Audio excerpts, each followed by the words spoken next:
Viewers welcome back on program. So viewers गलबात करन जा रहे हैं अखीरले सैगमेंट विच कि उत्तराखंड ਅਤੇ ਪੰਜਾਬ ਵਿੱਚ ਸਿੱਖਾਂ ਤੇ ਹੋ ਰਹੇ ਹਮਲੇ ਸਿੱਖ ਗੁਰੂਆਂ ਦੀ ਤੌਹੀਨ ਅਤੇ ਸਿੱਖ ਗੁਰੂ ਘਰਾਂ ਪ੍ਰਤੀ ਚਲਾਈ ਗਈ ਨਫ਼ਰਤੀ ਮੁਹਿੰਮ ਖਤਰਨਾਕ ਇਸ਼ਾਰਾ ਦੇ ਰਹੀ ਹੈ ਕਿ ਸਿੱਖ ਕੌਮ ਇਸ ਚੈਲੰਜ ਦੀ ਗੰਭੀਰਤਾ ਨੂੰ ਸਮਝ ਰਹੀ ਹੈ। ਇਸ ਬਾਰੇ ਆਪਾਂ ਗੱਲਬਾਤ ਕਰਨ ਜਾ ਰਹੇ ਹਾਂ। ਨਾਲ ਜਿਹੜੇ ਤੁਹਾਡੇ ਲਾਈਵ ਮੈਸੇਜ ਨੇ ਉਹ ਵੀ ਆਪਾਂ ਸ਼ੇਅਰ ਕਰਨ ਜਾ ਰਹੇ ਹਾਂ। ਸੋ ਅਸੀਂ ਚਾਹਾਂਗੇ ਕਿ ਤੁਸੀਂ ਇਸੇ ਤਰ੍ਹਾਂ ਬਣੇ ਰਹਿਣਾ ਦੇਖਣ ਸੁਣਨ ਲਈ ਲਿਖਣ ਲਈ। ਤੁਹਾਡਾ ਸਭ ਦਾ ਬਹੁਤ ਬਹੁਤ ਧੰਨਵਾਦ ਜੀ। ਡਾਕਟਰ ਸਾਹਿਬ ਕੀ ਕਹਿਣਾ ਚਾਹੋਗੇ? ਦੇਖੋ ਪਿਛਲੇ ਫਰਾਈਡੇ ਦੇ ਸ਼ੋਅ ਦੇ ਵਿੱਚ ਵੀ ਅਸੀਂ ਇੱਕ ਸੈਗਮੈਂਟ ਇਹਦੇ 'ਤੇ ਡਿਸਕਸ ਕੀਤਾ ਸੀ ਕਿ ਕਿਵੇਂ ਇੱਕ ਕੰਸਿਸਟੈਂਟ ਪੈਟਰਨ ਹੈ ਕਿਤੇ ਘਟਨਾ ਵਾਪਰਨਾ, ਉਸ ਦਾ ਮੀਡੀਆ ਦੇ ਵਿੱਚ ਹਾਈਲਾਈਟ ਹੋਣਾ, ਉਹਨੂੰ ਇੱਕ ਸਪਿਨ ਦੇਣੀ, ਫਿਰ ਬਹੁਤ ਸਾਰੇ ਜਿਹੜੇ ਉਹਨਾਂ ਦੇ IT ਸੈੱਲ ਦੇ ਹਿੰਦੂਤਵੀਆਂ ਦੇ ਬੈਠੇ ਹੋਏ ਲੋਕ ਨੇ ਉਹਨਾਂ ਵੱਲੋਂ ਸਿੱਖਾਂ ਨੂੰ ਮਿਲਾਇਨ ਕਰਨ ਦੇ ਲਈ ਪਿਛਲੀਆਂ ਵੀ ਕੋਈ ਖਬਰਾਂ ਜਾਂ ਫੋਟੋਆਂ ਕੱਢ ਕੇ ਪੋਸਟ ਕਰਨੀਆਂ ਔਰ ਇਹ ਸਾਬਿਤ ਕਰਨ ਦੀ ਕੋਸ਼ਿਸ਼ ਕਰਨੀ ਕਿ ਵੀ ਇਹ ਲਾਲੈਸ ਲੋਕ ਨੇ, ਇਹ ਤਲਵਾਰਾਂ ਲੈ ਕੇ ਘੁੰਮਦੇ ਨੇ, ਇਹਨਾਂ ਦੀਆਂ ਤਲਵਾਰਾਂ 'ਤੇ ਪਾਬੰਦੀਆਂ ਲਾਓ, ਇਹਨਾਂ ਨੂੰ ਜਿਹੜਾ ਬੜਾ ਆਪਣਾ ਸੱਚ ਦੇ ਪਹਿਰੇਦਾਰ ਹੋਣ ਦਾ ਇਹਨਾਂ ਦਾ ਤੋੜੋ। ਜਿਵੇਂ ਹਿਮਾਚਲ ਦੇ ਵਿੱਚ ਕਿਸੇ ਵੱਲੋਂ ਚੈਲੰਜ ਕੀਤਾ ਗਿਆ ਔਰ ਕਿਸ ਤਰੀਕੇ ਨਾਲ ਨਫ਼ਰਤੀ ਮਾਹੌਲ ਹੁਣ ਇਹ ਥੰਮਣ ਦਾ ਨਾਂ ਨਹੀਂ ਲੈ ਰਿਹਾ, ਕਿਉਂਕਿ ਇੱਕ ਘਟਨਾ ਜਿਹੜੀ ਜ਼ਾਹਰ ਹੈ ਕਿ ਉੱਤਰਾਖੰਡ ਦੇ ਚੰਬੋਲੀ ਜ਼ਿਲ੍ਹੇ ਦੇ ਵਿੱਚ ਵਾਪਰੀ ਕਰਨ ਪ੍ਰਯਾਗ ਦੇ ਵਿੱਚ। ਹੁਣ ਉਹਦੀ ਬਹੁਤ ਸਾਰੀ ਡਿਟੇਲ ਸਾਹਮਣੇ ਆਈ ਹੈ। ਮੈਨੂੰ ਮਾਣ ਹੈ ਇਸ ਗੱਲ ਦਾ ਕਿ ਵੀ ਸਾਡੇ TV 84 ਦੇ ਉੱਤੇ ਉਹਨਾਂ ਚਾਰਾਂ 'ਚੋਂ ਜਿਹੜੇ 4 ਨੌਜਵਾਨ ਸਿੱਖ ਨਿਹੰਗ ਬਾਣੇ ਦੇ ਵਿੱਚ ਜਿਨ੍ਹਾਂ ਨੂੰ ਟਾਰਚਰ ਕੀਤਾ, ਇੱਕ ਦੀ ਲੱਤ ਤੋੜੀ, ਜਿਨ੍ਹਾਂ ਦੇ ਨੂੰ ਪੱਗਾਂ ਤੋਂ ਮਰਹੂਮ ਕਰਕੇ ਜਿਹੜਾ ਉਹ ਪੈਰੇਡ ਕਰਾਇਆ ਗਿਆ, ਉਹਨਾਂ ਦੇ ਪਰਿਵਾਰ ਵਾਲਿਆਂ ਦੇ ਨਾਲ TV 84 ਦੀ ਟੀਮ ਨੇ ਇੰਟਰਵਿਊ ਕੀਤਾ ਹੈ। ਉਹ ਆਲਰੇਡੀ ਜਿਹੜਾ ਕੋਈ ਦਿਲਚਸਪੀ ਰੱਖਦਾ ਹੈ ਉਹ ਸਾਡੇ ਵੈਬਸਾਈਟ 'ਤੇ ਜਾ ਕੇ ਉਹਨੂੰ ਦੇਖ ਸਕਦਾ ਹੈ। ਅੱਛਾ। ਲੇਕਿਨ ਜਿਹੜੀ ਇਸ ਸਾਰੇ ਦੇ ਵਿੱਚ ਕਹਾਣੀ ਇੱਥੇ ਹੀ ਨਹੀਂ ਮੁੱਕੀ ਕਿ ਵੀ ਕਿਵੇਂ ਪੁਲਿਸ ਨੇ ਇੱਕ ਤਰਫਾ ਉਹਨਾਂ ਦੇ ਉੱਤੇ ਇੰਨੇ ਕੁ ਜਿਹੜੇ ਨੇ ਉਹ ਪਰਚੇ ਦਰਜ ਕੀਤੇ ਜਾਂ ਉਹਨਾਂ ਦੇ ਉੱਤੇ ਇੰਨੀਆਂ ਧਾਰਾਵਾਂ ਕਾਨੂੰਨ ਦੀਆਂ ਲਾਈਆਂ ਜਿਹਦੇ 'ਚ ਈਵਨ ਜਨਾਨੀਆਂ ਨੂੰ ਛੇੜਨ ਦੀ, ਮਰਡਰ ਅਟੈਂਪਟ ਦੀ, ਦੂਜੀ ਯਾਨੀ ਕਿ ਉਹ ਬਾਹਰ ਆ ਹੀ ਨਾ ਸਕਣ, ਜ਼ਮਾਨਤ ਹੀ ਨਾ ਹੋਵੇ। ਹਾਲਾਂਕਿ ਹਕੀਕਤ ਇਹ ਹੈ ਵੀ ਉਹ ਨੌਜਵਾਨ ਜਿਹੜੇ 21-22 ਸਾਲਾਂ ਦੇ ਔਰ ਮੋਹਾਲੀ ਦੇ ਸੋਹਾਣਾ ਇਲਾਕੇ ਦੇ ਵਿੱਚ ਗੁਰਦੁਆਰਾ ਸਾਹਿਬ ਹੈ ਸ਼ਹੀਦਾਂ ਦੇ ਨਾਂ ਦੇ ਉੱਤੇ, ਉਹਦੇ 'ਚ ਹੀ ਸੇਵਾ। ਇੱਕ ਤਾਂ ਉਹਨਾਂ 'ਚੋਂ UP ਦੀ ਜਿਹੜੀ ਇੱਕ ਮਾਂ ਜਿਹੜੀ ਵਿਚਾਰੀ ਆ ਕੇ ਉਹਨੇ TV 84 ਦੇ ਉੱਤੇ ਕਿਹਾ ਕਿ ਮੇਰੇ ਹਸਬੈਂਡ ਦੀ ਡੈਥ, ਹਿੰਦੀ ਬੋਲ ਰਹੀ ਹੈ, ਡੈਥ ਹੋ ਗਈ ਸੀ। ਮੈਂ ਬਹੁਤ ਲੋਕਾਂ ਦੇ ਘਰਾਂ 'ਚ ਕੰਮ ਕਰਕੇ ਮੁਸ਼ਕਿਲ ਨਾਲ ਮੇਰਾ ਇਹ ਛੋਟਾ ਬੱਚਾ ਸੀ, ਉਹਨੂੰ ਮੈਂ 4-5 ਸਾਲ ਦੇ ਨੂੰ ਗੁਰਦੁਆਰੇ ਛੱਡਤਾ ਸੀ। ਹੁਣ ਉਹ ਨਿਹੰਗ ਬਾਣੇ 'ਚ ਅੰਮ੍ਰਿਤ ਛਕਿਆ, ਉਹਨੇ ਆਪਣਾ ਦਿਨੇ ਕੰਮ ਕਰਦਾ ਹੈ, ਸਵੇਰੇ ਸ਼ਾਮ ਸੇਵਾ ਕਰਦਾ ਗੁਰਦੁਆਰੇ 'ਚ ਜਿਹਦੇ 'ਤੇ ਔਰ ਉਹਦੇ 'ਚ ਹੁਣ ਜਿਹੜੀਆਂ ਵੀਡੀਓਜ਼ ਵੀ ਸਾਹਮਣੇ ਨੇ ਉਹ ਹੇਮਕੁੰਟ ਸਾਹਿਬ ਤੋਂ ਦਰਸ਼ਨ ਕਰਕੇ ਨਿਕਲੇ ਔਰ ਉਹਨਾਂ ਨੇ ਕਿਹਾ ਵੀ ਇਹ ਇੱਕ ਬਹਾਨਾ ਬਣਾਇਆ ਗਿਆ ਕਿਉਂਕਿ ਪਾਰਕਿੰਗ ਨੂੰ ਲੈ ਕੇ ਝਗੜਾ ਹੋਇਆ। ਪਰ ਜਿਵੇਂ ਹਥਿਆਰਾਂ ਸਮੇਤ 30-40 ਬੰਦੇ ਬਾਹਰ ਨਿਕਲੇ ਜਿਨ੍ਹਾਂ ਕੋਲ ਲੋਹੇ ਦੀਆਂ ਰੋਡਾਂ ਨੇ ਜਾਂ ਦੂਜੇ ਨੇ, ਉਹਨੂੰ ਧੱਕੇ ਵੀ ਮਾਰੇ ਉਹਨਾਂ ਨੇ, ਨੌਜਵਾਨਾਂ ਨੇ ਰੋਕਣ ਦੀ ਕੋਸ਼ਿਸ਼, ਪਰ ਜਦੋਂ ਨਹੀਂ ਹਟੇ ਫਿਰ ਉਹਨਾਂ ਨੇ ਕਿਰਪਾਨਾਂ ਖਿੱਚੀਆਂ ਸੈਲਫ ਡਿਫੈਂਸ ਦੇ ਵਿੱਚ। ਲੇਕਿਨ ਜਿਵੇਂ ਪੁਲਿਸ ਨੇ ਉਸ ਹੁੜਦੰਗ ਵਾਲੀ ਭੀੜ ਦੇ ਖਿਲਾਫ ਕੋਈ ਕੇਸ ਰਜਿਸਟਰ ਨਹੀਂ ਕੀਤਾ, ਇਹਨਾਂ ਨੌਜਵਾਨਾਂ ਨੂੰ ਚੁੱਕਿਆ, ਗ੍ਰਿਫਤਾਰ ਕੀਤਾ ਔਰ ਉਹਨਾਂ ਦੀਆਂ ਲੱਤਾਂ ਪੁਲਿਸ ਨੇ ਤੋੜੀਆਂ, ਇੱਕ ਦੀ ਜਿਹੜੀ ਚੂਰ ਕੀਤੀਆਂ ਹੋਈਆਂ ਉਹਦੀਆਂ ਹੱਡੀਆਂ। ਹੁਣ ਚਲੋ ਇੱਕ ਚੰਗੀ ਗੱਲ ਇਹ ਹੈ ਵੀ ਕਿਉਂਕਿ ਇਹ ਚਾਰੋਂ ਇੱਕ ਥਾਂ ਨਾਲ ਸੰਬੰਧਿਤ ਸੀ, ਗੁਰਦੁਆਰਾ ਕਮੇਟੀ ਇਨਵੋਲਵ ਹੋਈ, ਵਾਰਿਸ ਪੰਜਾਬ ਦੇ ਪਾਰਟੀ ਦੀ ਟੀਮ ਜਿਹਨਾਂ 'ਚ ਭਾਈ ਅੰਮ੍ਰਿਤਪਾਲ ਸਿੰਘ ਹੋਰਾਂ ਦੇ ਪਿਤਾ ਜੀ ਵੀ ਗਏ ਔਰ ਦੂਜੇ ਉੱਥੇ ਰਿਸ਼ੀਕੇਸ਼ ਪਹੁੰਚੇ, DGP ਨਾਲ ਉਹਨਾਂ ਨੇ ਗੱਲਬਾਤ ਕੀਤੀ ਔਰ ਇਹ ਜਿਹੜੇ ਕ੍ਰਾਸ ਦੂਜਿਆਂ ਦੇ ਉੱਤੇ ਵੀ ਕੇਸ ਰਜਿਸਟਰ ਹੋਏ ਨੇ ਔਰ ਹੋ ਸਕਦਾ ਹੈ ਇਹਨਾਂ ਨੂੰ ਕੋਈ ਰਾਹਤ ਮਿਲੇ। ਔਰ ਇਸ ਸਾਰੇ ਪੀਰੀਅਡ 'ਚ ਚੱਲਦੇ ਆ ਕਿਉਂਕਿ ਇੱਕ ਤਰਫਾ ਜਿਹੜਾ ਇਹ ਜ਼ੁਲਮ ਦੀ ਕਹਾਣੀ ਸੀ, ਬਹੁਤ ਸਾਰੇ ਨਿਹੰਗ ਜਥੇਬੰਦੀਆਂ ਵੀ ਆਪਣੇ ਤੌਰ ਦੇ ਉੱਤੇ ਵੀ ਉਹਨਾਂ ਨੇ ਐਫਰਟ ਕੀਤਾ। ਹੁਣ ਇੱਕ ਨਿਹੰਗ ਸਿੰਘਾਂ ਦਾ ਗਰੁੱਪ ਜਿਹੜਾ ਕਿ ਹੁਣ ਇਹ ਜਿਹੜੀ ਰੋਡ ਹੈ ਇਹ ਜ਼ਾਹਰ ਹੈ ਕਿ ਵੀ ਇਹ ਜਿੱਥੇ ਚੰਬੋਲੀ ਜ਼ਿਲ੍ਹੇ 'ਚ ਇਹ ਕਰਨ ਪ੍ਰਯਾਗ 'ਚ ਹੋਇਆ ਉੱਥੇ ਮੋਰਚਾ ਲਾਉਣ ਕਿ ਭਾਈ ਇਹਨਾਂ ਨੌਜਵਾਨਾਂ ਨੂੰ ਛੱਡੋ ਔਰ ਦੂਸਰੇ ਤੇ ਰਾਹ ਦੇ ਵਿੱਚ ਹੀ ਜਿਹੜਾ ਰੁਦਰ ਪ੍ਰਯਾਗ ਪੈਂਦਾ ਥਾਂ ਉੱਥੇ ਨਗਰਾਸੂ ਗੁਰਦੁਆਰਾ ਹੈ, ਉਸ ਦੇ ਵਿੱਚ ਨਿਹੰਗ 3-4 ਨਿਹੰਗ ਸਿੰਘ ਗਏ ਹੋਣਗੇ। ਗੁਰਦੁਆਰਾ ਕਮੇਟੀ ਨੇ ਜਾਂ ਉਹਨਾਂ ਨੇ ਕਿਹਾ ਹੋਣਾ ਵੀ ਇਹ ਸਾਨੂੰ ਕੁਝ ਕਮਰੇ ਚਾਹੀਦੇ ਨੇ, ਸਾਡੇ ਸਿੰਘ ਆ ਰਹੇ ਨੇ, ਅਸੀਂ ਪ੍ਰੋਟੈਸਟ ਕਰਨਾ, ਉਹਨਾਂ ਨੇ ਕੁਝ ਕੀਤਾ ਹੋਏਗਾ, ਆਨਾਕਾਨੀ ਕੀਤੇ ਹੋਏ ਸਾਨੂੰ ਨਹੀਂ ਪਤਾ ਕੀ ਹੈ। ਲੇਕਿਨ ਇਹ ਖਬਰ ਬਣ ਗਈ ਕਿ group of Nihang storm Gurdwara in Rudra Prayag hold Sikh devotee hostage on roof, ਕਿ ਜੀ ਉਹਨਾਂ ਨੇ ਨਿਹੰਗ ਕੋਠੇ ਤੇ ਚੜ੍ਹ ਗਏ ਨੇ, ਉਹਨਾਂ ਨੇ ਇੱਕ ਬਜ਼ੁਰਗ ਨੂੰ ਜਿਹੜਾ ਉਹ ਬੰਦਕ ਬਣਾ ਲਿਆ ਔਰ ਉਹ ਕੀ ਮੰਗ ਕਰ ਰਹੇ ਨੇ, ਸਟੈਂਡ ਆਫ ਹੈ ਔਰ ਸੈਚਰਡੇ ਪੁਲਿਸ ਆ ਗਈ, ਫੌਜ ਨੇ ਵੀ ਘੇਰ ਲਿਆ। ਹੁਣ ਜਦੋਂ ਤੁਸੀਂ ਇਹ PTI ਦੀ ਖਬਰ ਹੈ, ਹੁਣ ਹੈਡਲਾਈਨ ਪੜ੍ਹ ਕੇ ਤਾਂ ਲੱਗਦਾ ਹੈ ਵੀ ਪਤਾ ਨਹੀਂ ਕੀ ਹੋ ਗਿਆ। ਜਦੋਂ ਤੁਸੀਂ ਖਬਰ ਪੜ੍ਹਦੇ ਹੋ ਉਹਦੇ ਵਿੱਚ ਹੁੰਦਾ ਹੈ ਕਿ ਭਾਈ ਪੁਲਿਸ ਕਮਿਸ਼ਨਰ ਕਹਿ ਰਿਹਾ ਵੀ ਕੋਈ ਨਹੀਂ ਹੈ, ਕੁਝ ਗਲਤਫਹਿਮੀ ਹੋਈ ਗੁਰਦੁਆਰੇ ਦੇ ਪ੍ਰਬੰਧਕਾਂ 'ਚ ਔਰ ਨਿਹੰਗ ਸਿੰਘਾਂ 'ਚ, ਉਹਨਾਂ 'ਚੋਂ ਇੱਕ ਸਿੰਘ ਥੱਲੇ ਆਇਆ, ਉਹਦੇ ਨਾਲ ਅਸੀਂ ਗੁਫ਼ਤਗੂ ਕੀਤੀ ਹੈ ਔਰ ਉਹਨਾਂ ਨੇ ਕਿਹਾ ਕਿ ਵੀ ਅਸੀਂ ਲਗਾਤਾਰ ਇਨ ਟੱਚ ਹੈ ਔਰ ਅਸੀਂ ਉਹਨਾਂ ਦੇ ਕੰਸਰਨ ਸਮਝ ਰਹੇ ਹਾਂ ਔਰ ਵਿਲ ਫਾਈਂਡ ਏ ਸੋਲੂਸ਼ਨ ਔਰ ਕੁਛ ਨਹੀਂ। ਲੇਕਿਨ ਇੰਨੀ ਭੜਕਾਹਟ ਵਾਲਾ ਜਿਵੇਂ ਕਿ ਉੱਥੇ ਜਿਹੜਾ ਉਹਨਾਂ ਨੇ ਪੂਰਾ ਕਬਜ਼ਾ ਕਰ ਲਿਆ ਔਰ ਜਿਵੇਂ ਕਿ ਵੀ ਸਿੱਖ ਜਿਹੜੇ ਨੇ ਗੁਰਦੁਆਰਿਆਂ ਦੇ ਵਿੱਚ ਵਾਇਲੈਂਸ ਕਰਦੇ ਨੇ ਔਰ ਦੂਸਰਾ ਇਹ ਸਾਰਾ ਔਰ ਇਸ ਨੂੰ ਜਿਹੜੇ ਇਸ ਤਰੀਕੇ ਦੇ ਨਾਲ ਜਿਹੜੇ ਉਹਨਾਂ ਦਾ ਗੋਦੀ ਮੀਡੀਆ ਪੋਰਟਰੇ ਕਰ ਰਿਹਾ। ਹੁਣ ਦੂਸਰੇ ਪਾਸੇ ਅਸੀਂ ਦੇਖਦੇ ਹਾਂ ਕਿ ਵੀ ਐਨ ਇਸ ਮੌਕੇ ਦੇ ਉੱਤੇ ਸ਼ਿਵ ਸੈਨਾ ਦੇ ਮੁਖੀ ਨੇ ਪੰਜਾਬ ਦੇ ਵਿੱਚ ਗੁਰੂ ਸਾਹਿਬਾਨ ਪ੍ਰਤੀ ਮੰਦਭਾਸ਼ਾ ਬੋਲੀ। ਦੂਸਰੇ ਇਸ ਦੇ ਉੱਤੇ ਵੀ ਜਿਹੜੇ ਹੈ ਉਹਨਾਂ ਨੇ ਜਾਂ ਪੁਲਿਸ ਨੇ ਰਿਪੋਰਟ ਕਈ ਦਿਨਾਂ ਤੋਂ ਹੀ ਉਹ ਲਿਖ ਰਿਹਾ ਸੀ, ਪਰ ਉਹ ਜਾ ਰਹੇ ਸੀ ਸਿੰਘ ਰਿਪੋਰਟ ਕਰਨ ਨਹੀਂ ਸੀ ਕਰ ਰਹੇ। ਫਿਰ ਉਹ ਕਾਬੂ ਵੀ ਆ ਗਿਆ ਸ਼ਿਵ ਸੈਨਾ ਚੀਫ ਦੀ ਵਹੀਕਲ, ਉਹਦੇ ਤੇ ਉਹਨਾਂ ਨੇ ਥੋੜ੍ਹੇ ਬਹੁਤ ਨਾਰੇ ਨੂਰੇ ਲਾਏ ਜਾਂ 2-4 ਉਸ ਦੇ ਸ਼ੀਸ਼ੇ ਭੰਨੇ ਹੋਣਗੇ। ਇਹਨੂੰ ਵੀ ਇੱਕ ਵੱਡੀ ਖਬਰ ਬਣਾ ਕੇ ਕਿ ਬਈ ਇਹ ਕੋਈ ਟੰਡਨ ਹੈ ਕਿ ਜੀ ਉਹ ਤਾਂ ਆਪਣੇ ਦਫ਼ਤਰ ਜਾ ਰਿਹਾ ਸੀ ਜਦੋਂ ਕਿ ਉਹਦੀ ਵਹੀਕਲ ਨੂੰ ਪ੍ਰੋਟੈਸਟ ਸਾਈਟ ਦੇ ਉੱਤੇ ਨਿਹੰਗਾਂ ਨੇ ਰੋਕਿਆ ਔਰ ਆਈ ਵਿਟਨੈਸ ਅਕਾਊਂਟ ਦੇ ਮੁਤਾਬਕ ਜਿਹੜਾ ਹੈ ਉਹਨਾਂ ਨੇ ਉੱਥੇ ਜਿਹੜੀ ਹੈ ਉਹਨੇ ਰਾਜੀਵ ਟੰਡਨ ਹੈ ਉਹਨੇ ਕਿਹਾ ਜੀ an attempt was made to murder him, ਹਾਂਜੀ, ਕਿ ਮੇਰਾ ਤਾਂ ਕਤਲ ਕਰ ਦੇਣਾ ਸੀ ਕਿ ਜੇ ਪੁਲਿਸ ਨਾ ਇੰਟਰਵੀਨ ਕਰ। ਸੋ ਇਹ ਵੀ ਤੁਸੀਂ ਦੇਖਦੇ ਹੋ ਕਿ ਇੱਕ ਨੈਰੇਟਿਵ ਜਿਹੜਾ ਬਿਲਡ ਕੀਤਾ ਜਾ ਰਿਹਾ। ਹੁਣ ਦੂਸਰੇ ਪਾਸੇ ਸਿੱਖ ਪਿਲਗ੍ਰਿਮਸ ਉੱਤਰਾਖੰਡ ਲੋਕਲਸ ਕਲੈਸ਼ ਕਿ ਜੀ ਉਹ ਤਾਂ ਆਪਸ ਦੇ ਵਿੱਚ ਟਕਰਾਅ ਦੇ ਰਸਤੇ ਤੇ ਨੇ। ਇੱਧਰੋਂ ਹਿਮਾਚਲ ਦੀ ਹਕੂਮਤ ਵੱਲੋਂ ਪੰਜਾਬ ਤੋਂ ਜਿਹੜੀ ਕੋਈ ਗੱਡੀ ਹਿਮਾਚਲ 'ਚ ਐਂਟਰ ਕਰੇ ਉਹਦੇ ਤੇ $100 ਦੀ ਫੀ ਲਾਈ ਹੋਈ ਹੈ। ਇੱਧਰ ਨਿਹੰਗਾਂ ਨੇ ਜਿਹੜਾ ਹੈ ਉਹ ਲਾ ਦਿੱਤਾ, ਉਹਨਾਂ ਨੇ ਕਿਹਾ ਤੁਹਾਡੀ ਕੋਈ ਵੀ ਗੱਡੀ। ਪਰ ਮੈਂ ਇਹ ਦੇਖਦਾ ਹਾਂ ਕਿ ਵੀ all of a sudden Nihang Singh in the focus ਨੇ। ਹੁਣ ਜਦੋਂ ਮੈਂ ਆਸਟ੍ਰੇਲੀਆ ਵੀ ਵਿਜ਼ਿਟ ਕੀਤਾ, ਬਾਕੀ ਵੀ ਮੁਲਕਾਂ 'ਚ ਗਿਆ, ਯੂਰਪ 'ਚ ਵੀ, ਔਰ ਇਹ ਸੁਣਨ ਨੂੰ ਵੀ ਆਇਆ ਵੀ ਚੱਲ ਬਹੁਤੀ ਥਾਂ 'ਤੇ ਕੀ ਰਿਹਾ। ਫਿਰ ਜਦੋਂ ਮੈਂ ਇਹਨੂੰ ਜੋੜ ਕੇ ਦੇਖਦਾ ਹਾਂ ਕਿ ਵੀ ਜਿਵੇਂ UK ਦੇ ਵਿੱਚ ਇੱਕ 18 ਸਾਲਾ ਗੋਰੇ ਦਾ ਕਤਲ ਕਰਨ ਵਾਲਾ ਜਿਹੜਾ ਹੈ ਨੌਜਵਾਨ ਵਿਕਰਮ, ਉਹ ਨਿਡਰ ਨਿਹੰਗ ਦਾ ਚੇਲਾ ਹੈ, ਜਿਹੜਾ ਨਿਡਰ ਸਨਾਤਨੀ ਨਿਹੰਗ ਹੀ ਨਹੀਂ, ਉਹ RSS ਨੂੰ ਜਾ ਕੇ, ਉਹ ਤਾਂ ਸ਼ਿਵਜੀ ਦਾ ਪੁਜਾਰੀ ਹੈ, RSS ਦੇ ਕੈਂਪਾਂ 'ਚ ਵੀ ਲਾਉਂਦਾ।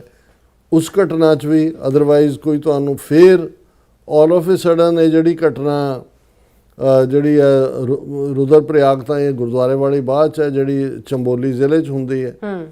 ਫਿਰ ਇਹ ਰੁਦਰਪ੍ਰਯਾਗ ਦੇ ਵਿੱਚ ਨਿਹੰਗਾਂ ਦਾ ਪਾਰਟ ਆ ਜਾਂਦਾ। ਫਿਰ ਇਹ ਹਿਮਾਚਲ ਬਾਰਡਰ ਦੇ ਉੱਤੇ ਜਿਹੜੀ ਲਾਈਨ ਹੈ ਵੀ ਆਲ ਆਫ ਏ ਸਡਨ, ਕਿਉਂਕਿ ਇਹਦੇ 'ਚ ਕੋਈ ਸ਼ੱਕ ਨਹੀਂ ਹੈ ਕਿ ਇੱਕ ਵੱਡਾ ਤਬਕਾ ਜਿਹੜਾ ਹੈ ਔਰ ਉਧਰ ਜੇ ਭਗਵੰਤ ਮਾਨ ਦੇ ਖਿਲਾਫ ਅਕਾਲ ਤਖਤ ਨੇ ਉਹਨੂੰ ਪੰਥ ਦੋਖੀ ਕਹਿ ਕੇ ਬਾਈਕਾਟ ਦੀ ਲਾਈਨ ਦਿੱਤੀ ਹੈ, ਤਾਂ ਉਹਦੇ ਵੀ ਉਸ ਮੀਟਿੰਗ ਦੇ ਵਿੱਚ ਅੱਗੇ ਨੀਲੇ ਬਾਣੇ ਦੇ ਵਿੱਚ ਬਿਠਾਏ ਹੋਏ ਨੇ। ਸੋ ਇਹ ਖੇਡ ਜਿਹੜੀ ਹੈ, ਕਿਉਂਕਿ ਅਸਲੀ ਜਦੋਂ ਅਸੀਂ ਹੁਣ ਅਸਲੀ ਨਕਲੀ ਲਫ਼ਜ਼ ਸਾਨੂੰ ਵਰਤਣਾ ਪਏਗਾ, ਹਾਲਾਂ ਨਿਹੰਗ ਦਾ ਮਤਲਬ ਤਾਂ ਇੱਕ ਕੁਰਬਾਨੀ ਵਾਲਾ ਜਜ਼ਬਾ ਗੁਰੂ ਨੂੰ ਸਮਰਪਿਤ ਹੈ, ਜਿਹੜੇ ਰਾਈਟਲੀ ਸੋ ਨੇ, ਅਸੀਂ ਉਹਨਾਂ ਅੱਗੇ ਸਿਰ ਝੁਕਾਉਂਦੇ ਹਾਂ। ਉਹਨਾਂ 'ਚੋਂ ਅਸੀਂ ਦੇਖਦੇ ਹਾਂ ਕਿ ਵੀ ਦਿੱਲੀ ਦੇ ਕਿਸਾਨ ਮੋਰਚੇ ਵੇਲੇ ਨਿਹੰਗ ਸਿੰਘਾਂ ਦਾ ਜਿਹੜਾ ਜਥਾ, ਉਹਨਾਂ ਨੇ ਆਪਣਾ ਵੱਡਾ ਰੋਲ ਅਦਾ ਕੀਤਾ। ਹੁਣ ਬੰਦੀ ਸਿੰਘਾਂ ਦੀ ਰਿਹਾਈ ਲਈ ਮੋਰਚੇ ਦੇ ਵਿੱਚ ਵੀ ਉਹਨਾਂ ਦਾ ਇੱਕ ਰੋਲ ਹੈ।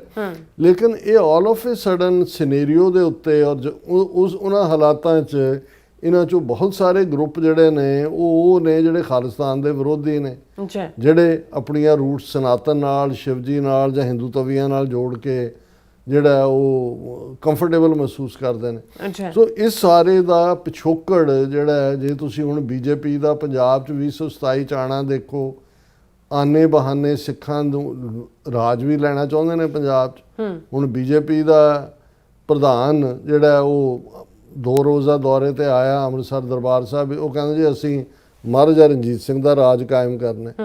ਹੁਣ ਮੈਂ ਇਸ ਦੇ ਉੱਤੇ ਜਿਹੜੀ ਈਵਨ ਟੇਕ ਹੈ ਆਪਣੀ ਕਮੈਂਟਰੀ ਕਰਨ ਤੋਂ ਬਿਨਾਂ ਵੀ ਗਿਆਨੀ ਹਰਪ੍ਰੀਤ ਸਿੰਘ, ਜਿਹੜੇ ਕਿ ਪੁਨਰ ਜਨਮ ਅਕਾਲੀ ਦਲ ਕੁਛ ਕਹਿੰਦੇ ਨੇ ਉਹਨੂੰ, ਉਹਦਾ ਨਾਂ ਵੀ ਔਖਾ ਰੱਖਿਆ ਹੋਇਆ ਪੁਨਰ ਜੀਵਤ, ਉਹਨਾਂ ਦੇ ਕਰਤੇ ਧਰਤੇ ਨੇ, ਪ੍ਰੈਜ਼ੀਡੈਂਟ ਨੇ, ਉਹਨਾਂ ਦੀ ਲਿਖਤ ਜਿਹੜੀ ਹੈ ਮੈਂ ਸਾਂਝੀ ਕਰਨਾ ਚਾਹੁੰਦਾ, ਕਿਉਂਕਿ ਜਿਹੜੇ ਉੱਥੇ ਥੋੜੇ ਬਹੁਤ ਗੰਭੀਰਤਾ ਦੇ ਨਾਲ ਦੇਖ ਰਹੇ ਨੇ ਉਹਨਾਂ ਨੂੰ ਇਹ ਚੈਲੰਜ ਸਮਝ ਆ ਰਿਹਾ ਵੀ ਕੀ ਹੈ।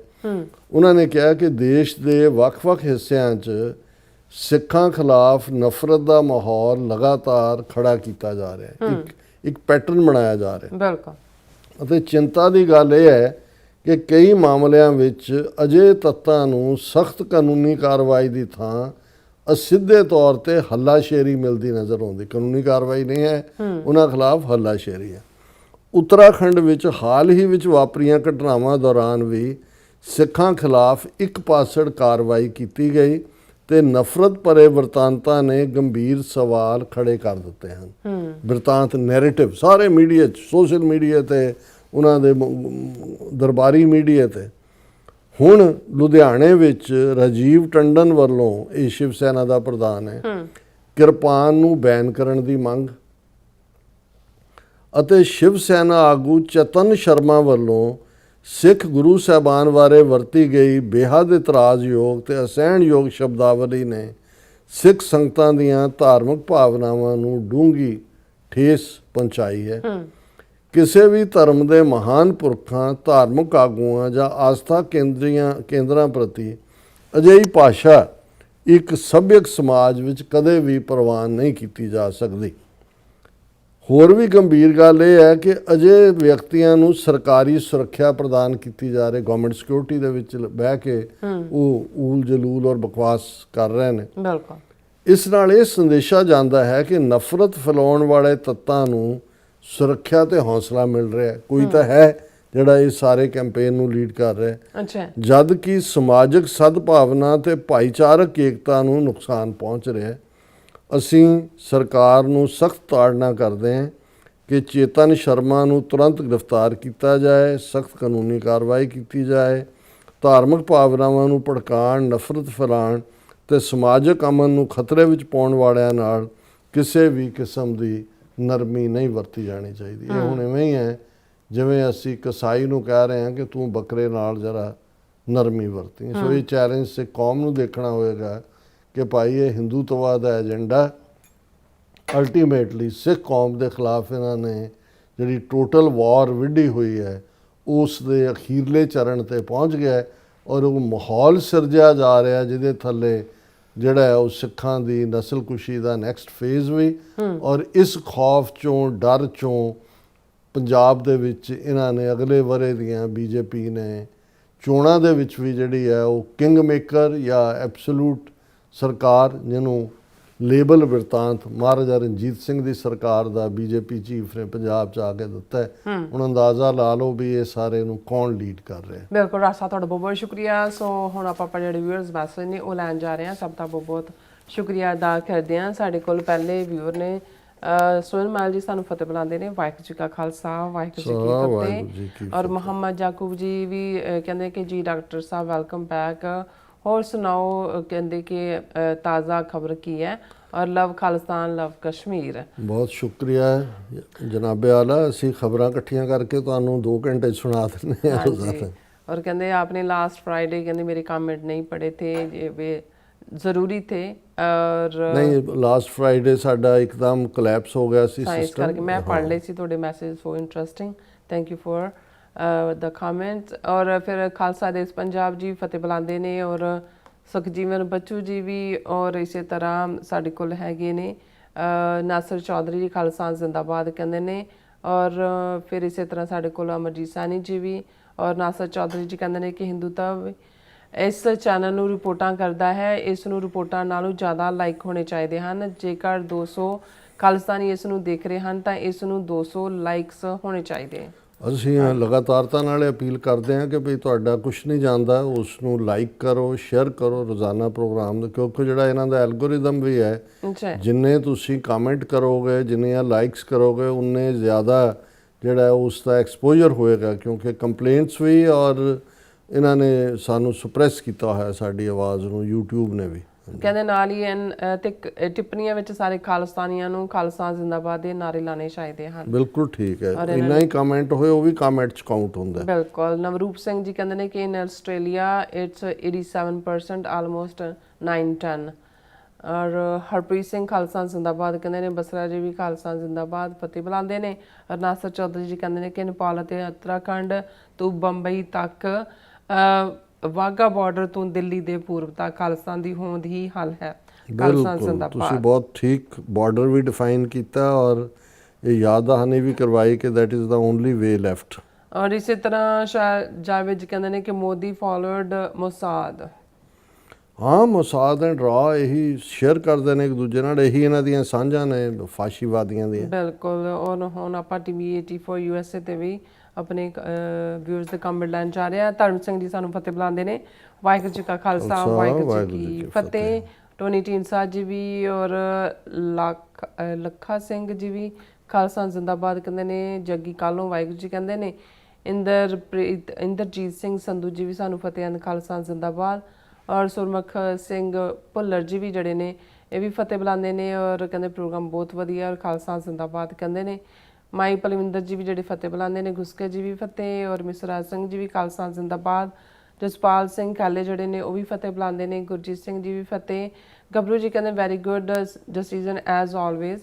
UK Canada have started showing their true colors to Sikhs. We should get together now. discussion very और good discussion. फिर इस तरह कहते हैं our population is declining and one main reason is that we have become too liberal and marrying our daughters in Hinduism, Christianity. The offsprings are never close to Sikhi at all. ਗੱਭਰੂ ਜੀ ਤੁਸੀਂ ਠੀਕ ਕਹਿ ਰਹੇ ਹੋ, ਪਰ ਮੈਂ ਇਹ ਵੀ ਦੇਖ ਰਿਹਾ ਵੀ ਇੱਕ ਤਾਂ ਰੁਝਾਨ ਬਹੁਤ ਸਾਰਾ ਲੇਟ ਮੈਰਿਜਸ ਦਾ ਵੀ ਸੀ, ਜਿਹੜਾ 2 ਦਹਾਕੇ ਪਹਿਲਾਂ ਸ਼ੁਰੂ ਹੋ ਗਿਆ ਸੀ। ਹੁਣ ਇੱਕ ਰੁਝਾਨ ਜਿਹੜਾ ਮੈਂ ਖਾਸ ਤੌਰ ਤੇ ਇਹਨਾਂ ਮੁਲਕਾਂ ਦੇ ਵਿੱਚ ਵੀ ਦੇਖਦਾ ਹਾਂ ਕਿ ਬੱਚੇ ਬੱਚੀਆਂ ਬਿਨਾਂ ਮੈਰਿਜ ਤੋਂ ਹੀ ਜਿਹੜੇ ਆਪਣੇ ਕੈਰੀਅਰ ਦੇ ਉੱਤੇ ਜਾਂ ਅਦਰਵਾਈਜ਼ ਜਿਹੜਾ ਉਹ ਸਰਵਾਈਵ ਕਰਨ ਦੀ ਲਾਈਨ ਰੱਖਦੇ ਨੇ, ਜਿਹੜਾ ਰੁਝਾਨ ਠੀਕ ਨਹੀਂ ਹੈ। ਔਰ ਇਹਦੇ 'ਚ ਵੀ ਕੋਈ ਸ਼ੱਕ ਨਹੀਂ ਹੈ ਕਿ ਜਦੋਂ ਤੁਸੀਂ ਮਾਈਨੋਰਿਟੀ ਕਮਿਊਨਿਟੀ ਹੁੰਦੇ ਹੋ ਤੁਹਾਨੂੰ ਹਮੇਸ਼ਾ ਇਹ ਫੀਅਰ ਵੀ ਰਹਿੰਦਾ। ਔਰ ਜੇ ਘਰਾਂ ਦੇ ਵਿੱਚ ਪ੍ਰੋਪਰ ਤੁਸੀਂ ਬੱਚੇ ਬੱਚੀਆਂ ਨੂੰ ਸਿੱਖੀ ਵੈਲਿਊਜ਼ ਨਹੀਂ ਦਿੱਤੀਆਂ ਤੇ ਤੁਹਾਡੇ ਬੱਚੇ ਬੱਚੀਆਂ ਜੇ ਬਾਹਰ ਨਿਕਲ ਜਾਂਦੇ ਨੇ ਤਾਂ ਇੱਕ ਵਾਰ ਤੁਹਾਡੇ ਦਾਇਰਾ ਕਾਰ 'ਚੋਂ ਤੁਹਾਡੇ ਮਜ਼ਹਬ, ਤੁਹਾਡੀ ਤਹਿਜ਼ੀਬ ਦੇ ਬਾਹਰ ਗਏ, ਫਿਰ ਜਿਹੜਾ ਉਹਨਾਂ 'ਚ ਤੁਸੀਂ ਸਿੱਖੀ ਕਿੱਥੋਂ ਪਾਲੋਗੇ। ਜੀ। ਔਰ ਫਿਰ ਇਸ ਤਰ੍ਹਾਂ ਗੱਭਰੂ ਜੀ ਕਹਿੰਦੇ ਨੇ ਐਗਜ਼ਾਮਪਲਸ ਅਮਿਤਾਭ ਬੱਚਨ, ਰਣਬੀਰ ਕਪੂਰ, ਰਣਵੀਰ ਸਿੰਘ, ਸਨੀ ਦਿਓਲ ਸਾਰੇ ਕਹਿੰਦੇ ਪੰਥ ਵਿਰੋਧੀ ਕਦੋਂ ਸਮਝ ਆਉਣੀ ਹੈ ਸਾਨੂੰ। ਹਾਂ, ਤੁਸੀਂ ਠੀਕ ਉਦਾਹਰਨਾਂ ਦਿੱਤੀਆਂ। ਰਾਦਰ ਜਿਹੜਾ ਫਿਰ ਨਵਾਂ ਉਸ ਪਾਸੇ ਜਾਂਦਾ ਹੈ ਉਹ ਜ਼ਿਆਦਾ ਆਪਣਾ ਸ਼ੋਅ ਕਰਦਾ ਹੈ, ਜਿਹੜਾ ਲਾਇਲਟੀ ਹੈ ਜਿਸ ਵੀ ਥਾਂ ਤੇ ਗਿਆ। ਇਹ ਸਾਰੇ ਹੀ ਖਾਸ ਤੌਰ ਤੇ ਅਮਿਤਾਭ ਬੱਚਨ ਦਾ ਜਦੋਂ ਅਸੀਂ ਐਂਟੀ ਸਿੱਖ ਰੋਲ ਦੇਖਦੇ ਹਾਂ ਫਿਰ ਸਮਝ ਆ ਜਾਂਦਾ ਕਿ ਭਾਈ ਉਹ ਸਿੱਖਾਂ 'ਚ ਆਪਣੀ ਥਾਂ ਬਣਾਉਣ ਲਈ ਕਹੇਗਾ ਕਿ ਮੇਰੀ ਤਾਂ ਮਾਂ ਸਿੱਖ ਹੈ, ਲੇਕਿਨ ਅਸੀਂ ਦੇਖਦੇ ਹੀ ਹਾਂ ਵੀ ਵਿਹਾਰ ਕੀ ਹੈ ਔਰ ਕਿਰਦਾਰ ਕੀ ਹੈ। ਔਰ ਖਾਨ ਬਨਾਰਸ ਵੀ ਖਾਲਸਾ ਜ਼ਿੰਦਾਬਾਦ ਕਹਿੰਦੇ। ਰਾਜਵਿੰਦਰ ਕੌਰ ਜੀ ਵੀ ਫਤਿਹ ਬੁਲਾਉਂਦੇ ਨੇ, ਖਾਲਸਾ ਜ਼ਿੰਦਾਬਾਦ ਕਹਿੰਦੇ। ਗੁਰਵਿੰਦਰ ਮਾਨ ਜੀ ਵੀ ਫਤਿਹ। ਅਨੂਪਾ ਜੀ ਦਾ ਮੈਸੇਜ ਪੜ੍ਹ ਦਿਓ। ਜਗਦੀਪ ਸਿੰਘ ਜੀ ਸਤਿ ਸ਼੍ਰੀ ਅਕਾਲ ਕਹਿੰਦੇ ਨੇ। ਅਨੂਪਾ ਜੀ ਕਹਿੰਦੇ ਨੇ ਜ਼ਰੂਰੀ ਨਹੀਂ ਲੋਕ ਐਕਟਰਸ ਦੇ ਹੀ ਫੈਨ ਹੋਣ। ਡਾਕਟਰ ਸਾਹਿਬ ਇੰਨੇ ਸਾਲਾਂ ਤੋਂ ਆਪ ਜੀ ਸੁਣਦੇ ਹੋ, ਇੱਕ ਸੁਣੇ ਦਾ ਬੌਂਡ ਜਾਂ ਬਣ ਗਿਆ ਹੈ। ਥਾਟ ਦੇਖ ਕੇ ਬਹੁਤ ਅੱਛਾ ਲੱਗਦਾ ਹੈ, ਇੱਕ ਆਪਣਾਪਨ ਫੀਲ ਹੁੰਦਾ ਹੈ। ਬਹੁਤ ਸ਼ੁਕਰੀਆ ਅਨੂਪਾ ਜੀ ਤੁਹਾਡਾ। ਔਰ ਤੁਹਾਡੇ ਵਰਗੇ ਜਿਹੜੇ ਵੀਰ ਭੈਣ ਸੱਚਮੁੱਚ ਜਿਹੜੇ ਸੱਚ ਦੇ ਨਾਲ ਖਲੋਂਦੇ ਨੇ। ਅਸੀਂ ਹੀ ਇੱਕ ਬਰਾਦਰੀ ਹੈ, ਇੱਕ ਦੂਜੇ ਦੇ ਐਡਮਾਇਰਰ ਵੀ ਹੈ, ਇੱਕ ਦੂਸਰੇ ਨੂੰ ਹੌਸਲਾ ਵੀ ਦਿੰਦੇ ਹਾਂ। ਬਹੁਤ ਸ਼ੁਕਰੀਆ, ਬਹੁਤ ਸ਼ੁਕਰੀਆ। ਸੋ ਇਸ ਤਰ੍ਹਾਂ ਆਪਣੇ ਵਿਊਅਰਸ ਕੋਲ ਨੇ ਇਜਾਜ਼ਤ। ਵਿਊਅਰਸ, ਸਾਡੇ ਪ੍ਰੋਗਰਾਮ ਦਾ ਸਮਾਂ ਇੱਥੇ ਮੁੱਕਦਾ ਹੈ। ਤੁਸੀਂ ਆਪਣੀ ਰਾਏ ਤੇ ਸੁਝਾਅ ਸਾਨੂੰ ਭੇਜਣਾ ਭੁੱਲਣਾ ਸਾਡੇ ਇਸ ਪਤੇ ਤੇ SOS TV ਤੇ ਅਸੀਂ ਆਪਣਾ ਪ੍ਰੋਗਰਾਮ ਲੈ ਕੇ ਫਿਰ ਦੁਬਾਰਾ ਤੁਹਾਡੇ ਸਾਹਮਣੇ ਹੋਵਾਂਗੇ। ਤਦ ਤੱਕ ਲਈ ਮੈਨੂੰ ਤੇ ਆਪਣਾ ਸੁਣਾ ਗਿਆ ਦੋ ਦੇਖਦੇ ਰਹੋ TV 84। ਬੁਲਾ ਦਿਓ ਫਤਿਹ। ਵਾਹਿਗੁਰੂ ਜੀ ਕਾ ਖਾਲਸਾ, ਵਾਹਿਗੁਰੂ ਜੀ ਕੀ ਫਤਿਹ। ਰੱਬ ਰਾਖਾ।